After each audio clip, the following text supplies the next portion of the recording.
नमस्कार दोस्तों, साहित्य समाधान के मंच से मैं डॉक्टर रीता गौड़ आपका हार्दिक स्वागत करती हूँ, अभिनंदन करती हूँ। दोस्तों, फर्स्ट ग्रेड की परीक्षा अब बहुत नजदीक है। मतलब हम हाथ बढ़ाएं तो छू सकते हैं, इतनी नजदीक है फर्स्ट ग्रेड की फर्स्ट ग्रेड की परीक्षा। तो मैंने सोचा कि क्यों ना दो चार पांच ऐसे सत्र किए जाएं जिनसे कि आपके पूरे पाठ्यक्रम का दोहरान हो जाए, और उसे मैंने नाम दिया त्वरित दोहरान श्रृंखला। तो त्वरित दोहरान भाग 1 में मैं आपका स्वागत करती हूं और उम्मीद करती हूं कि ये जो त्वरित दोहरान श्रृंखला के सत्र हैं ये आपके लिए परीक्षा की दृष्टि से बहुत उपयोगी साबित होंगे। इसमें संपूर्ण पाठ्यक्रम के उन चुनिंदा प्रश्नों को उठाया गया है दोस्तों, जिनके जरिए आप कुछ और प्रश्नों पर भी अपनी पकड़ मजबूत कर सकते हैं। कुछ इस तरीके से इनको तैयार किया गया है। तो चलिए शुरू करते हैं आज का सत्र। आज के सत्र का सबसे पहला प्रश्न, गारसादतासी से ही हिंदी साहित्य के इतिहास की शुरुआत होती है और गारसादतासी से ही हम अपनी श्रृंखला को शुरू कर रहे हैं।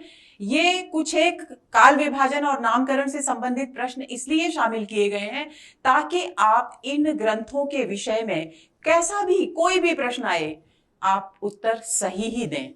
इस तरह से इन प्रश्नों को तैयार किया गया है। तो पहला प्रश्न है, निम्नलिखित में से कौन सी विशेषता गारसादतासी के इतिहास ग्रंथ से संबंधित नहीं है? यानी एक विशेषता गलत है, बाकी शेष तीनों आपको कंठस्थ कर लेनी है और जो गलत है उसको सुधार करना है। पहला विकल्प है हिंदी और उर्दू के कवियों का विवरण, दूसरा है कवियों का वर्ण क्रमानुसार विवरण, तीसरा है कुल 150 कवियों का वर्णन विवरण, और चौथा है यह ग्रंथ मूलतः 2 भागों में प्रकाशित हुआ। प्रथम भाग 1839 ईस्वी में और द्वितीय भाग 1847 ईस्वी में प्रकाशित हुआ। तो दोस्तों, गारसादतासी के ग्रंथ इस्तवार दलाल इत्रे त्यूर एंदुए एंदुस्तानी इस ग्रंथ का नाम है और इस ग्रंथ के विषय में असंगत कथन है सी, क्योंकि यहां पर कुल 150 कवियों का विवरण नहीं है बल्कि 738 कवियों का विवरण है, जिसमें से 72 कवि हिंदी के हैं। शेष तीनों विशेषताएं गारसादतासी के इतिहास ग्रंथ से संबंधित है। आप न केवल गारसादतासी के इतिहास ग्रंथ का नाम कंठस्थ करेंगे बल्कि इन 3 विशेषताओं को भी कंठस्थ कर लेंगे, ताकि यह पूछा जाए कि इसका प्रकाशन वर्ष क्या है तो आप उत्तर दे सकें, ये पूछा जाए कि कितने भागों में प्रकाशित हुआ आप उत्तर दे सकें, और किन कवियों का विवरण है तो भी आप उत्तर दे सकें। और इसके विषय में कुछ एक स्मरणीय बिंदु और हैं जिनकी चर्चा भी हम साथ साथ करेंगे। तो स्मरणीय बिंदु में आपको ध्यान रखना है, लेखक गारसादतासी किस प्रकार के विद्वान थे? फ्रांसीसी विद्वान थे। फ्रेंच यानी फ्रांसीसी विद्वान थे। तो जाहिर सी बात है कि यदि प्रश्न पूछा जाए कि किस भाषा में लिखा गया तो फ्रांसीसी भाषा में लिखा गया, और इस ग्रंथ का ये नाम है इस्तवार दलाल इत्रे त्यूर एंदुए एंदुस्तानी। इसका प्रकाशन कहां से हुआ? इस तरह के प्रश्न भी कई बार परीक्षाओं में पूछ लिए जाते हैं। तो the oriental translation committee Ireland से इसका प्रकाशन हुआ, और इसमें वर्णमाला अनुसार, तो हम हमेशा कहते हैं वर्णमाला अनुसार का मतलब क्या होता है? जो अक्षर पहले आता है वर्णमाला में उसका पहले, उस कवि का नाम पहले, और जो बाद में आता है उसका बाद में। तो वर्णमाला कौन सी है? हिंदी की नहीं है, अंग्रेजी वर्णमाला है, ये भी आपको ध्यान रखना है। और हिंदी और उर्दू के 738 कवि हैं, जिनमें से 72 कवि हिंदी के हैं, और हिंदी साहित्य के इतिहास लेखन का ये पहला प्रयास है। ये भी प्रश्न पूछ लिया जाता है कि हिंदी साहित्य के इतिहास को लिखने का सबसे पहला प्रयास किस विद्वान ने किया। तो ये सारे जो स्मरणीय बिंदु है ये आपको किसी भी स्थिति में भूलने ही नहीं है। परीक्षा में जाने से पहले इन बिंदुओं पर एक नजर जरूर डालनी है। अगला प्रश्न, अगली बात, कुछ और बातें। द्वितीय संस्करण यानी इसके 2 संस्करण प्रकाशित हुए। द्वितीय संस्करण 3 भागों में प्रकाशित हुआ। पहला जो संस्करण था 2 भागों में प्रकाशित हुआ और दूसरा संस्करण 3 भागों में प्रकाशित हुआ, जिसमें से पहले 2 भाग 1870 ईस्वी में और तीसरा भाग 1871 ईस्वी में प्रकाशित हुआ। यह भी आपको ध्यान रखना है। काल क्रमानुसार लेखक परिचय और युगीन प्रवृत्तियों का विवरण नहीं है, नहीं है, ये ध्यान रखना है। क्या नहीं है? काल क्रमानुसार लेखकों का परिचय नहीं है, युगीन प्रवृत्तियों का वर्णन नहीं है, काल विभाजन नहीं है, नहीं है, ये याद रखना है। लक्ष्मी सागर वार्ष्णेय ने, बहुत ही महत्वपूर्ण बिंदु है दोस्तों ये, डॉक्टर लक्ष्मी सागर वार्ष्णेय द्वारा हिंदी रचनाकारों संबंधी जो विवरण है गारसाद तासी के ग्रंथ में, जहां कहीं भी हिंदी के कवियों के विषय में, लेखकों के विषय में जो वर्णन उन्होंने प्रस्तुत किया फ्रांसीसी भाषा में, उसे उन्होंने हिंदी में अनुदित किया हिंदुई साहित्य का इतिहास शीर्षक से, और ये 1952 में प्रकाशित हुआ। इसको आपको भूलना नहीं है। अब आगे चलते हैं। अगला प्रश्न, जॉर्ज ग्रियर्सन के इतिहास ग्रंथ के विषय में असत्य कथन कौन सा है? पहला, जॉर्ज ग्रियर्सन का इतिहास ग्रंथ सर्वप्रथम 1888 ईस्वी में प्रकाशित हुआ। दूसरा, इस ग्रंथ का प्रथम प्रकाशन एशियाटिक सोसाइटी ऑफ बंगाल की पत्रिका के रूप में हुआ। क्या एक विशेषांक के रूप में हुआ? इसमें कवियों और लेखकों का वर्ण क्रमानुसार वर्णन है और इसमें विभिन्न कालखंडों की प्रवृत्तियों को भी स्पष्ट करने का प्रयास किया गया है। तो दोस्तों, इन सब में से सी विकल्प असंगत है, क्योंकि जॉर्ज ग्रियर्सन का जो इतिहास ग्रंथ है उसकी ये विशेषता नहीं है। क्योंकि वर्ण क्रमानुसार वर्णन किसकी विशेषता है? गारसाद तासी के इतिहास ग्रंथ की विशेषता है। आपको ये ध्यान रखना है। जॉर्ज ग्रियर्सन ने काल क्रमानुसार कवियों का वर्णन प्रस्तुत किया है और काल क्रमानुसार वर्णन प्रस्तुत करने वाले पहले विद्वान हैं जॉर्ज ग्रियर्सन। दूसरी बात, इनका जो इतिहास ग्रंथ है उसमें न केवल इन्होंने काल विभाजन किया है, जो कि गारसाद तासी ने नहीं किया है, काल विभाजन किया है और प्रत्येक कालखंड की प्रवृत्तियों और परिस्थितियों पर भी प्रकाश डाला है। ये भी आपको ध्यान रखना है। कहां से ये ग्रंथ प्रकाशित हुआ, ये भी आपको ध्यान रखना है। किस रूप में प्रकाशित हुआ? पत्रिका के विशेषांक के रूप में प्रकाशित हुआ, ये भी आपको ध्यान रखना है। और इसका प्रकाशन वर्ष 1888 ईस्वी है। अब इस ग्रंथ से संबंधित कुछ एक स्मरणीय बिंदु हैं। एक और महत्वपूर्ण बात, काल क्रमानुसार कवियों का वर्णन तो है ही, उनके जीवन के विषय में भी थोड़ा सा जिक्र यहां पर किया गया है। 1889 में स्वतंत्र इतिहास की पुस्तक के रूप में प्रकाशित हुआ, यानी 1888 में एशियाटिक सोसाइटी ऑफ बंगाल पत्रिका के विशेषांक के रूप में प्रकाशित हुआ और अगले ही वर्ष स्वतंत्र इतिहास के ग्रंथ के रूप में यह प्रकाशित हो गया। ग्रियर्सन अंग्रेज विद्वान थे, इसलिए ये किसमें लिखा गया? अंग्रेजी भाषा में लिखा गया। और उनका अनुवाद किसने किया था? डॉक्टर लक्ष्मी सागर वार्ष्णेय ने किया था। और डॉक्टर किशोरी लाल गुप्त ने हिंदी साहित्य का प्रथम इतिहास नाम से इसे हिंदी में अनुदित किया। आगे चले। अब जो यह अनुदित ग्रंथ है किशोरी लाल गुप्त के द्वारा, इस ग्रंथ का 1957 में हिंदी प्रचारक पुस्तकालय वाराणसी से इसका प्रकाशन हुआ। इसमें कुल 952 कवियों का वर्णन है, जिसमें से 886 कवि शिव सिंह सरोज में वर्णित हैं और 66 कवि नए वर्णित कवि हैं। और यहाँ केवल हिंदी के, गारसाद तासी में हिंदी और उर्दू के कवि हैं, यहाँ केवल हिंदी के कवियों का वर्णन किया गया है। युगीन परिस्थितियों और प्रवृत्तियों का भी वर्णन किया गया है। आगे चलते हैं। अब तीसरा महत्वपूर्ण ग्रंथ, उसके विषय में प्रश्न, मिश्र बंधु विनोद के विषय में असत्य कथन छांटिए। मिश्र बंधु विनोद 4 भागों में विभक्त है। दूसरा, इसके चारों भाग 1934 में प्रकाशित हुए। तीसरा, इस ग्रंथ में लगभग 4591 कवियों का विवरण है। चौथा, इस ग्रंथ में हिंदी साहित्य के इतिहास को 8 से भी अधिक भागों में विभक्त किया गया है। तो दोस्तों, इसमें से असत्य कथन कौन सा है? बी विकल्प असत्य है, क्योंकि इसके चारों भाग 1934 ईस्वी में एक साथ प्रकाशित नहीं हुए। शेष तीनों बिंदु यहां पर बिल्कुल सही हैं, जिन्हें आप कंठस्थ कर लेंगे। कितने भागों में प्रकाशित हुआ? अलग से प्रश्न पूछा जा सकता है। 4 भागों में प्रकाशित हुआ। इसमें कितने कवियों का वर्णन है? लगभग 5000, यानी 4591। और इस ग्रंथ में हिंदी साहित्य के इतिहास को कितने भागों में विभाजित किया गया है? 8 से भी अधिक भागों में विभाजित किया गया है। अब कुछ एक महत्वपूर्ण स्मरणीय बिंदु कि इनके पहले जो 3 भाग हैं, 4 भागों में भी प्रकाशित हुआ। पहले जो 3 भाग हैं वो 1913 में और चौथा भाग 1934 में प्रकाशित हुआ। इसे आपको भूलना नहीं है। अब जिन्हें हम मिश्र बंधु के नाम से जानते हैं, उनके नाम भी आपको याद होने चाहिए।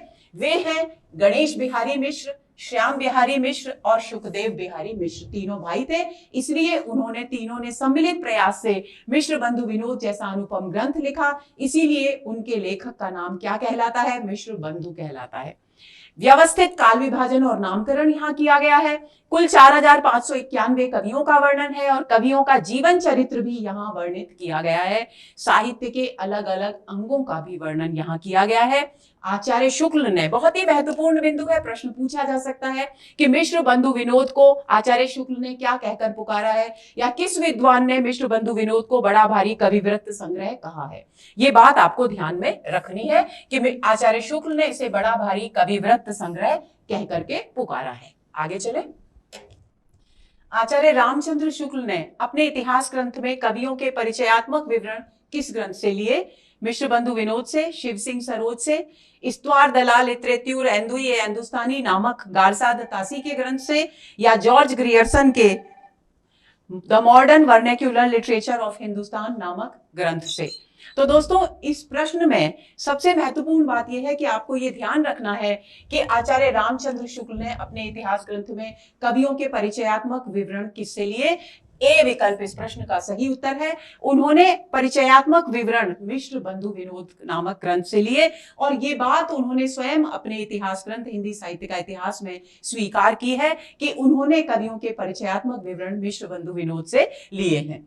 तो इस प्रश्न का सही उत्तर हुआ ए।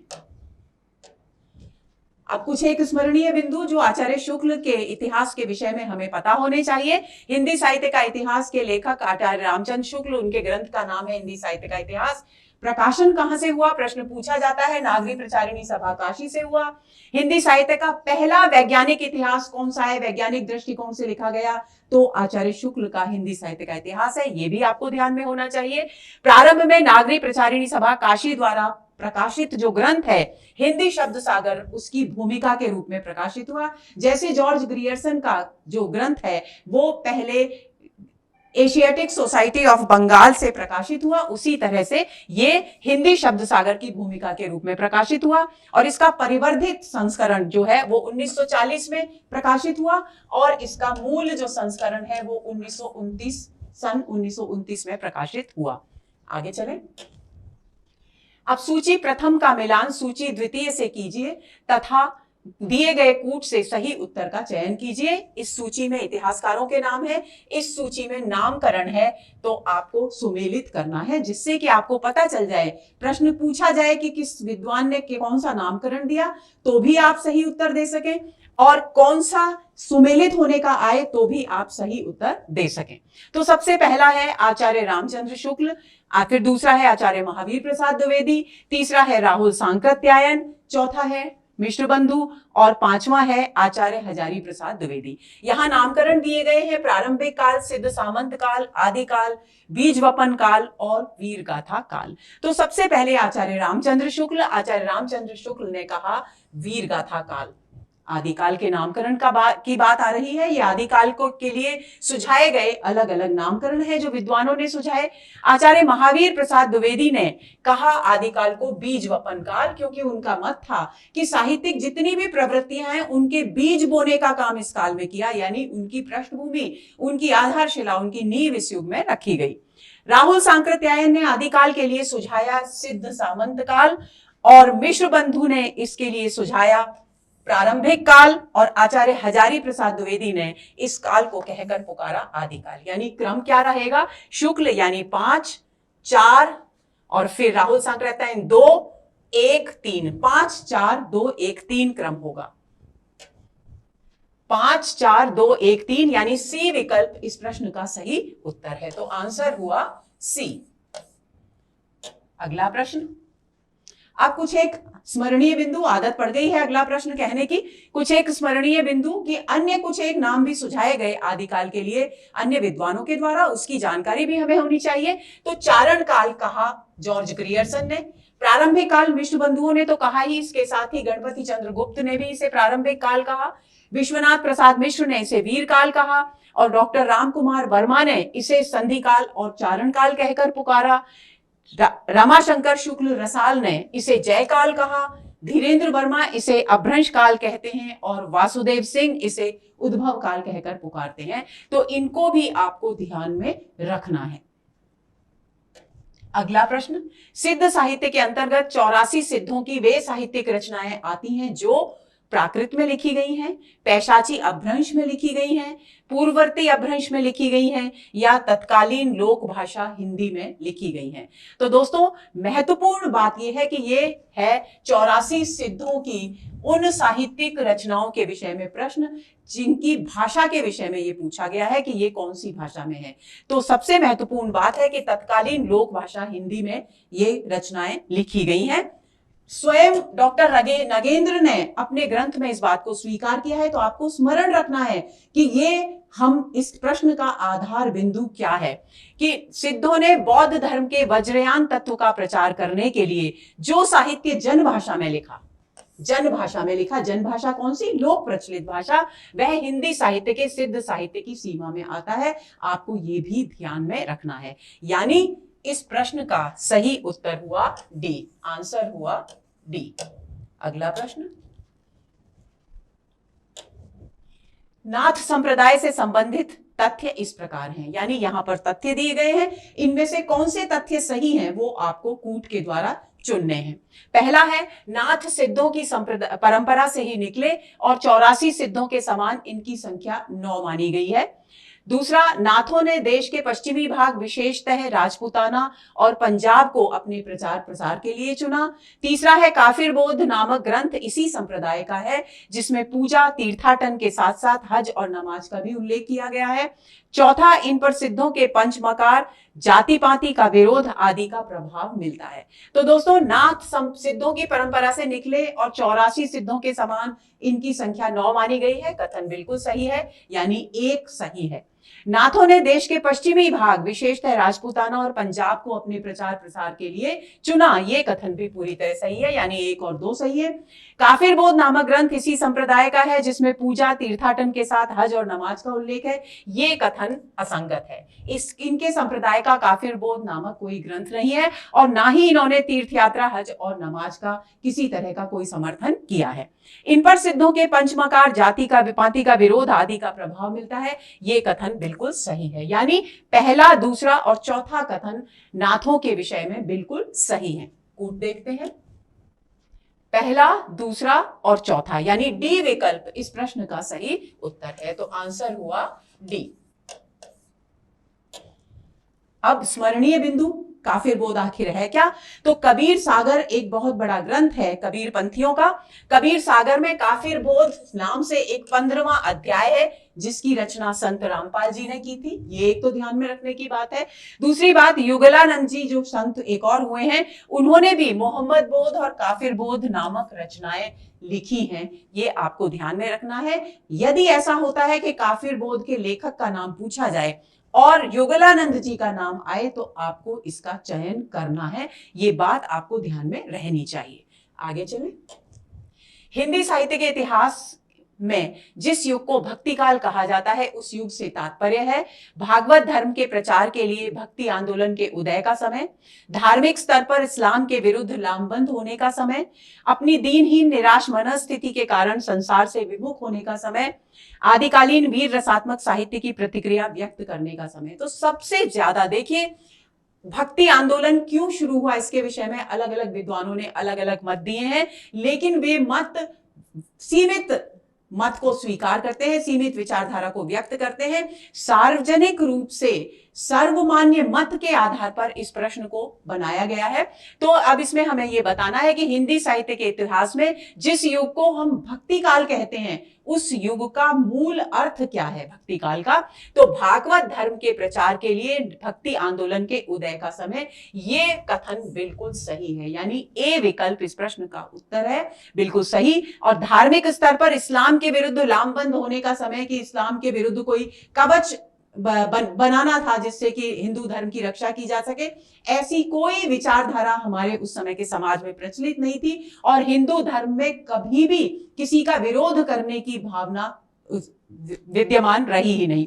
दूसरी बात, दीनहीन निराश मनस्थिति की बात भी यहां बिल्कुल गलत है और आदिकाल की वीर रसात्मक साहित्य की प्रतिक्रिया स्वरूप ये कार्य हुआ, ये भी बिल्कुल असंगत कथन है। तो ए विकल्प इस प्रश्न का सही उत्तर है। तो आंसर हुआ ए,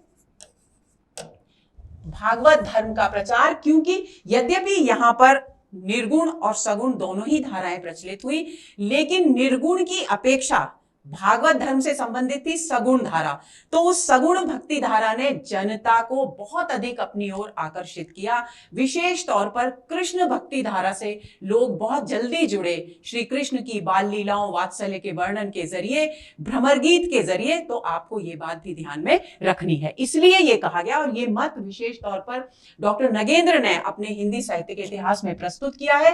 वे लिखते हैं, हिंदी साहित्य के संदर्भ में भक्ति काल से तात्पर्य उस काल से है जिसमें मुख्यतः भागवत धर्म के प्रचार और प्रसार के परिणाम स्वरूप भक्ति आंदोलन का सूत्रपात हुआ और उसकी लोकोन्मुखी प्रवृत्ति के कारण, लोकोन्मुखी यानी लोक कल्याण की, लोक की ओर मुड़ती हुई जो प्रवृत्ति है, उसके कारण धीरे धीरे लोक प्रचलित भाषाएं भक्ति भावना की अभिव्यक्ति का माध्यम बनती गई। लोक प्रचलित भाषाएं अवधी और ब्रज खासतौर पर, और अन्य भाषाएं भी हैं इसमें मौजूद, और कालांतर में भक्ति विषयक विपुल साहित्य की बाढ़ सी आ गई। ये कथन डॉक्टर नगेंद्र ने अपने हिंदी साहित्य का इतिहास में प्रस्तुत किया है। आगे चलें।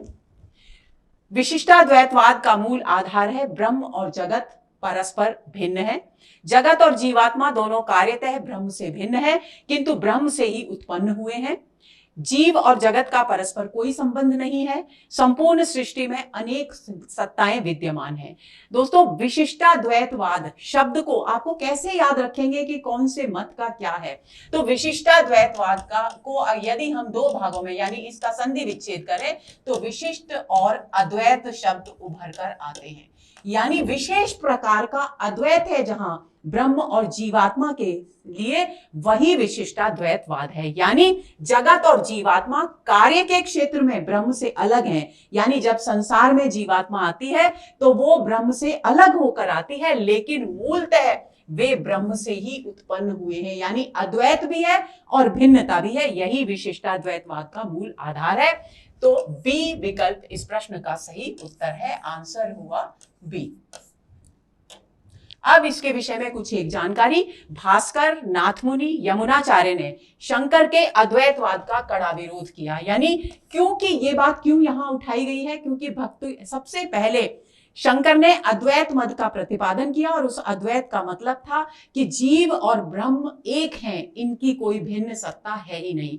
तो जब भक्ति आंदोलन उदित होने लगा तब भास्कर, नाथमुनि और यमुनाचार्य ने शंकर के अद्वैतवाद का विरोध किया और रामानुज पहले व्यक्ति थे। रामानुज जिन्होंने विशिष्टाद्वैतवाद का सिद्धांत हमें दिया, वो पहले व्यक्ति थे जिन्होंने शंकराचार्य के सिद्धांत का तर्कपूर्ण शैली में मौलिक मान्यताओं के साथ विरोध किया। यानी इन्होंने तर्क के साथ अद्वैतवाद का विरोध किया और विशिष्टाद्वैतवाद का प्रतिपादन किया। तो आपको रामानुज के विशिष्टाद्वैतवाद के विषय में ये बात ध्यान में रखनी है। आगे चलें। निम्नलिखित में से कौन सा युग्म सही है? रामानुज द्वैताद्वैतवाद, निम्बार्काचार्य विशिष्टाद्वैतवाद, मध्वाचार्य अद्वैतवाद और वल्लभाचार्य शुद्धाद्वैतवाद।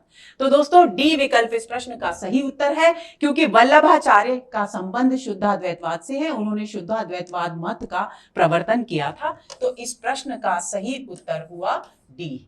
अब स्मरणीय बिंदु ये है कि हम पिछले प्रश्न में भी पढ़ चुके थे कि रामानुज ने विशिष्टाद्वैतवाद का प्रवर्तन किया, निम्बार्काचार्य ने द्वैताद्वैतवाद का प्रवर्तन किया और माधवाचार्य ने द्वैतवाद का प्रवर्तन किया। इन तीनों मतों को आप कंठस्थ कर लेंगे। आगे चलते हैं। संत काव्यधारा के विषय में असंगत कथन छांटिए। संत काव्यधारा के प्रमुख कवि कबीरदास हैं। आचार्य रामचंद्र शुक्ल ने संत काव्यधारा को निर्गुण ज्ञानाश्रयी काव्यधारा कहा है। संत काव्यधारा के सभी संत सगुणोपासक थे। संत काव्यधारा को संत काव्य परंपरा कहकर संबोधित करने वाले विद्वान डॉक्टर रामकुमार वर्मा हैं। तो दोस्तों, संत काव्यधारा के प्रमुख कवि कबीरदास हैं, बिल्कुल सही कथन है। रामचंद्र शुक्ल ने संत काव्यधारा को निर्गुण ज्ञानाश्रयी कहा है, ये भी बिल्कुल सही है। लेकिन संत काव्यधारा के सभी संत सगुणोपासक नहीं थे, बल्कि क्या थे? निर्गुणोपासक थे। निर्गुण ब्रह्म की उपासना करते थे वे, तो निर्गुणोपासक थे। तो ये कथन असंगत हो गया इनके विषय में। संत काव्यधारा को संत काव्य परंपरा कहकर के किस विद्वान ने किया है संबोधित? डॉक्टर रामकुमार वर्मा ने। यह बिंदु बहुत महत्वपूर्ण है दोस्तों, कई बार पूछ लिया जाता है कि किस निम्नलिखित में से किस विद्वान ने निर्गुण ज्ञानाश्रयी काव्यधारा के लिए संत काव्य धारा कहना उचित समझा। तो आपको ध्यान रखना चाहिए कि डॉक्टर राम कुमार वर्मा ही वे विद्वान हैं। तो इस प्रश्न का सही उत्तर हुआ सी। यही असंगत कथन है, क्योंकि हमें असंगत कथन छांटना है। अगला प्रश्न, जब निर्गुण भक्ति में माधुर्य भाव का अंतर्भाव होता है तब, यानी देखिए निर्गुण भक्ति धारा जिसके प्रमुख कवि कबीरदास जी हैं।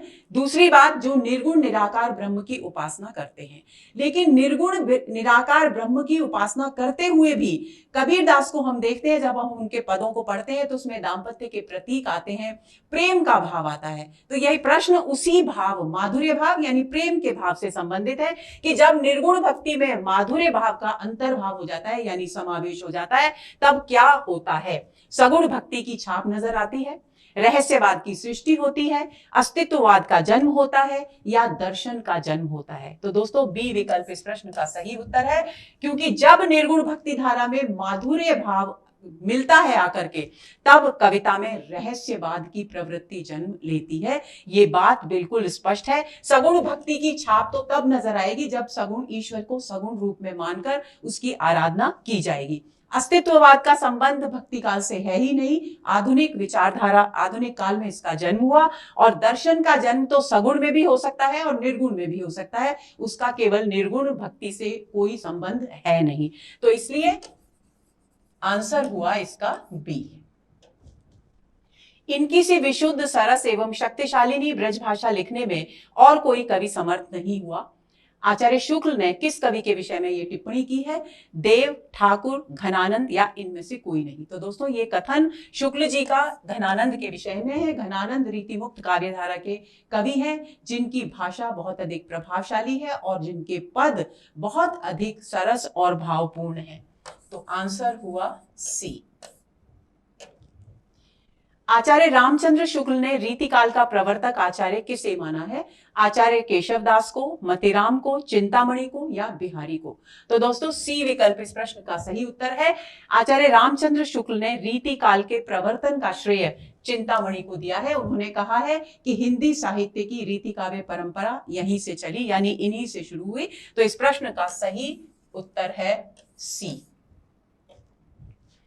निम्नलिखित कवियों के साथ उनकी कृतियों को सुमेलित कीजिए। यहाँ सूची में कवियों के नाम है, यहाँ है कृतियां।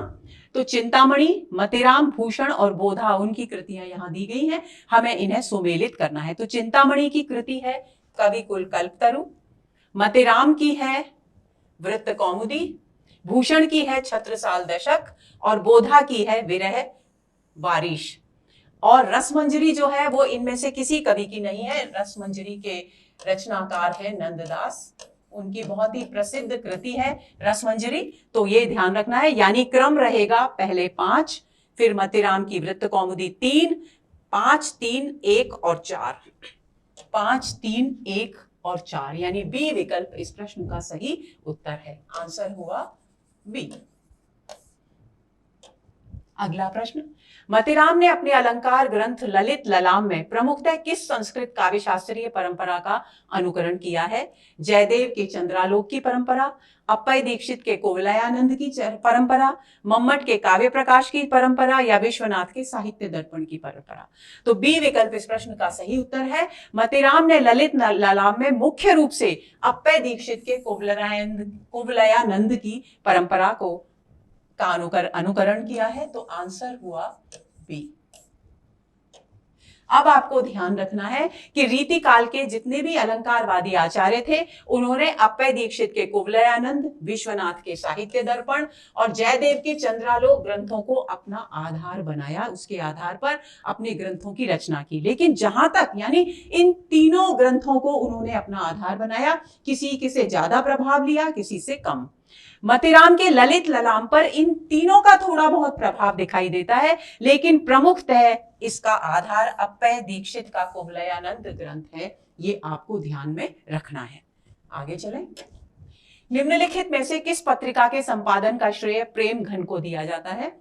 आनंद कादम्बिनी, ब्राह्मण, नवोदिता या सार सुधानिधि? तो दोस्तों प्रेम घन ने आनंद कादम्बिनी नामक पत्रिका का संपादन किया था। आंसर होगा ए। ब्राह्मण पत्रिका के संपादक थे प्रताप नारायण मिश्र। और नवोदिता हरिश्चंद्र मैगजीन नामक जो भारतेंदु हरिश्चंद्र ने पत्रिका निकाली थी, उसी के कुछ एक अंक नवोदिता नाम से प्रकाशित हुए थे। और सार सुधानिधि सदानंद मिश्र ने कलकत्ता से निकाली थी पत्रिका, सदानंद मिश्र। ये आपको ध्यान में रखना है। तो उत्तर हुआ इसका ए। अब आपको ध्यान रखना है कि प्रेमघन यानी बद्री नारायण चौधरी प्रेमघन जो थे वो भारतेंदु मंडल के कवि थे। इन्होंने ये जो पत्रिका है आनंद कादम्बिनी, ये मिर्जापुर उत्तर प्रदेश से निकाली थी। इन्होंने नागरी नीरद नाम से एक साप्ताहिक पत्रिका भी निकाली थी। और सार सुधानिधि जो पत्र है, जैसा कि मैंने आपको बताया, कलकत्ता से सदानंद मिश्र ने इसका प्रकाशन प्रारंभ किया था। अगले प्रश्न पर आते हैं। श्याम नारायण पांडे के व्यक्तित्व और कृतित्व से संबंधित कौन सा कथन असंगत है? श्याम नारायण पांडे कृत हल्दी घाटी महाराणा प्रताप और अकबर के मध्य हुए ऐतिहासिक युद्ध पर आधारित एक खंड काव्य है। दूसरा, जौहर राजस्थान के इतिहास के लोमहर्षक आत्म बलिदान पर आधारित महाकाव्य है। उन्होंने आधुनिक युग में वीर काव्य की परंपरा को खड़ी बोली में प्रतिष्ठित किया है। उनके संस्कार द्विवेदी युगीन, दृष्टिकोण उपयोगितावादी और भाव विस्तार मर्यादावादी है। इनमें से हमको असंगत कथन श्याम नारायण पांडे के विषय में पता लगाना है।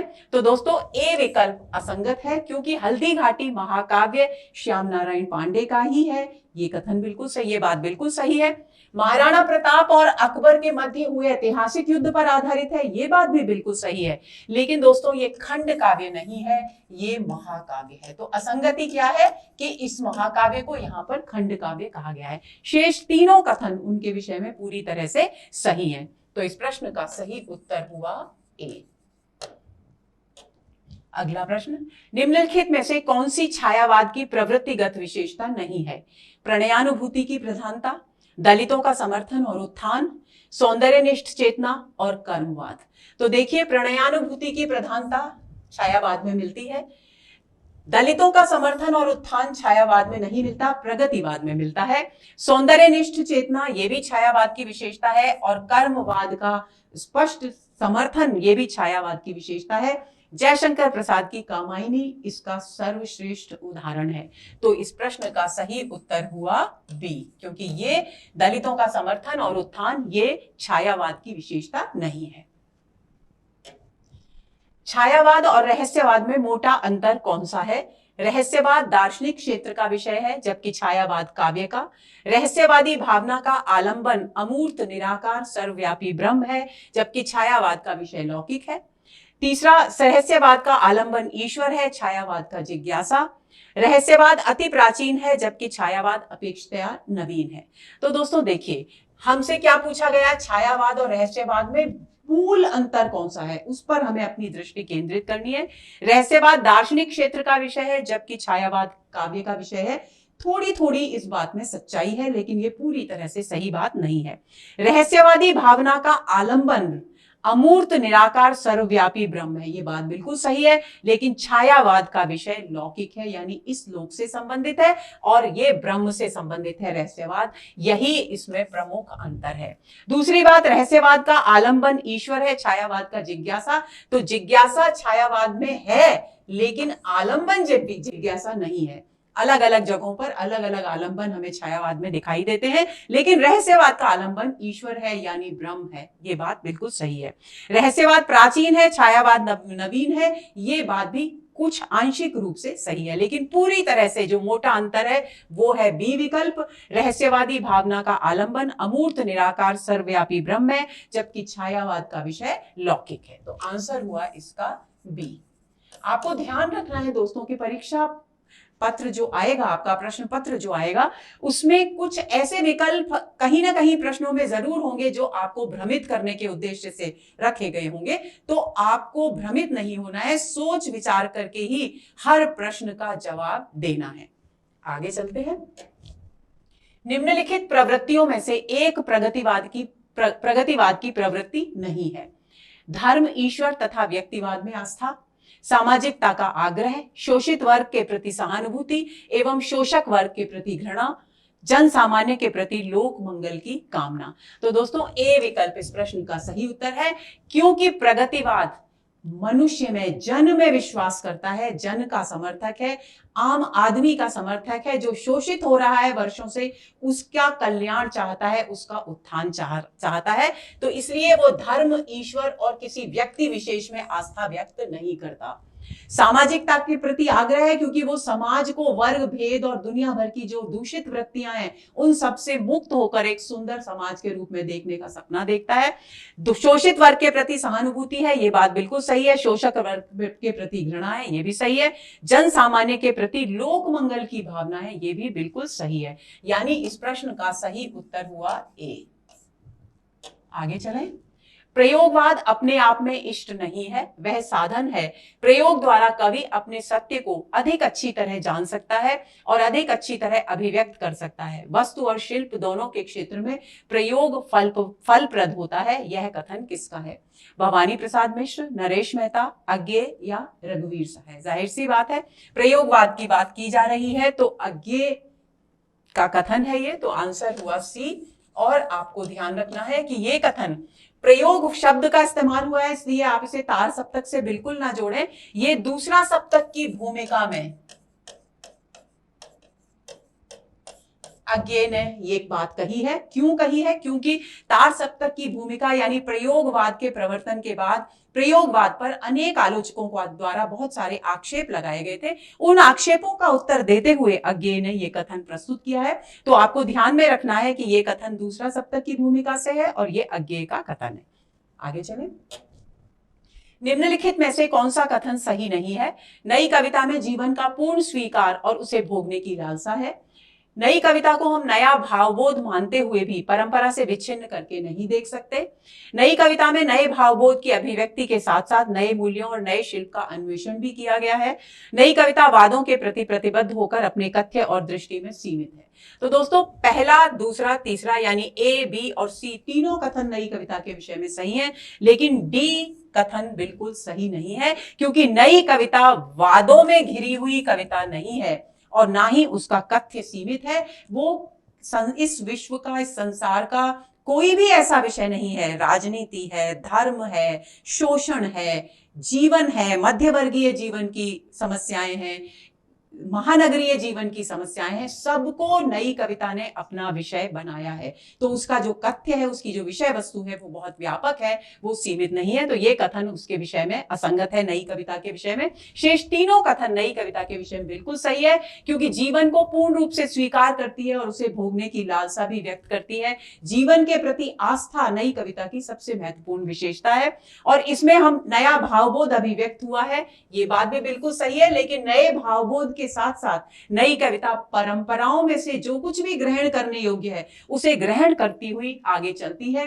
परंपराओं के प्रति विद्रोह का भाव उसमें नहीं है। दूसरी बात, नई भावनाओं की अभिव्यक्ति के लिए नए शिल्प को उन्होंने तलाशा है, नए कवियों ने, ये बात भी बिल्कुल सही है। तो इस प्रश्न का सही उत्तर हुआ डी। आचार्य रामचंद्र शुक्ल के अनुसार आधुनिक युग की महत्वपूर्ण घटना है ब्रज भाषा गद्य का विकास, खड़ी बोली गद्य का विकास, ब्रज भाषा का सीमित प्रयोग, राजस्थानी गद्य का विकास। तो बी विकल्प इस प्रश्न का सही उत्तर है। खड़ी बोली गद्य के विकास को आचार्य रामचंद्र शुक्ल ने आधुनिक युग की महत्वपूर्ण घटना माना है और ये बात उन्होंने हिंदी साहित्य के इतिहास ग्रंथ में अपने प्रस्तुत की है। तो इस प्रश्न का सही उत्तर होगा बी। आधुनिक काल में सचेतन कहानी आंदोलन के प्रणेता कौन है? कमलेश्वर, महीप सिंह, राजेंद्र यादव या अखिलेश? तो दोस्तों, बी विकल्प इस प्रश्न का सही उत्तर है। महीप सिंह ने जितने भी कहानी आंदोलन शुरू हुए उनमें सचेतन कहानी आंदोलन जो है वो महीप सिंह ने उसका प्रवर्तन किया। कमलेश्वर का नाम समांतर कहानी आंदोलन से जोड़ा जाता है और ये नई कहानी से भी जुड़े हुए हैं।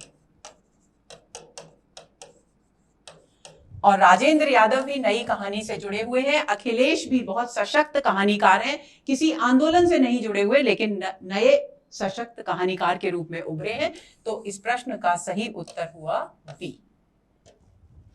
कौन सी रचना यात्रा वृत्तांत नहीं है? गोरी नजरों में हम, प्रभाकर माचवे, तंत्रालोक से यंत्रालोक तक, डॉक्टर नगेंद्र, राह बीती, यशपाल, वे दिन वे लोग, शिव पूजन सहाय। तो दोस्तों, डी विकल्प इस प्रश्न का सही उत्तर है। वे दिन वे लोग शिव पूजन सहाय की एक संस्मरणात्मक कृति है।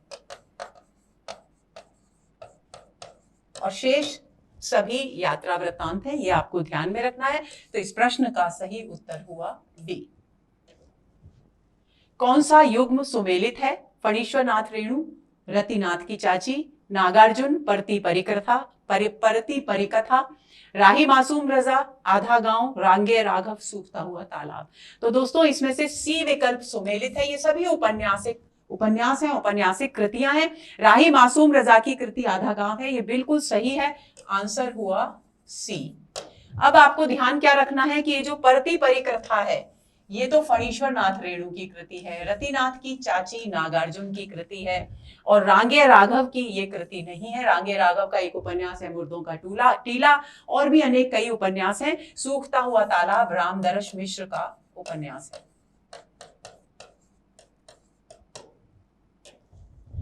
तो दोस्तों ये हुआ हमारा आज का सत्र।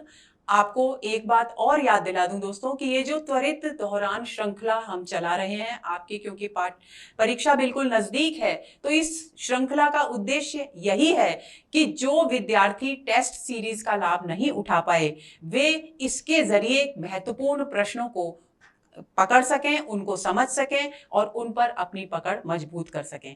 ये जो भी प्रश्न यहाँ दिए गए हैं वो टेस्ट सीरीज में जिन बच्चों ने टेस्ट सीरीज ली है वे समझ जाएंगे, उनको आराम से टेस्ट सीरीज में ये प्रश्न मिलेंगे। इसके अलावा दोस्तों एक और बात, जिन विद्यार्थियों ने किसी भी समस्या के चलते टेस्ट सीरीज नहीं ली थी उनके लिए एक संक्षिप्त टेस्ट सीरीज त्वरित दोहरान के नाम से ही हमने लॉन्च की है। वे उस टेस्ट सीरीज से भी अपना लाभ उठा सकते हैं। उसमें 7 टेस्ट हैं और उसमें पूरे पाठ्यक्रम को कवर किया गया है। दूसरी बात, उसमें स्पष्टीकरण यहाँ तो बहुत संक्षेप में, क्योंकि यहाँ की अपनी अलग सीमाएं होती हैं, तो बहुत संक्षेप में दिया गया है, वहां विस्तार से स्पष्टीकरण दिया गया है। दूसरी बात ये कि उसकी पीडीएफ भी आपको प्राप्त होगी साथ में, ये बात भी आपको ध्यान में रखनी है। तो आप अपना पूरा का पूरा ध्यान अपनी परीक्षा पर केंद्रित करें। अफवाहों से भ्रमित ना हो कि आगे बढ़ेगी परीक्षा चाहे आगे बढ़े चाहे 23 तारीख को ही हो, आपका उद्देश्य केवल परीक्षा के लिए तैयारी करना है ताकि आप परीक्षा में अच्छी स्थिति से उत्तीर्ण हो सकें और जल्दी से जल्दी अपने लक्ष्य को प्राप्त कर सकें। तो अगले सत्र के त्वरित दोहरान के सत्र के इंतजार में रहिए, मन लगाकर तैयारी कीजिए, बहुत अच्छे से पढ़ाई कीजिए, आपका पथ प्रशस्त हो, आप जीवन में अपने लक्ष्य को प्राप्त करें, आपको सफलता मिले, आपका जीवन आनंदमय हो। इसी शुभकामना के साथ नमस्कार।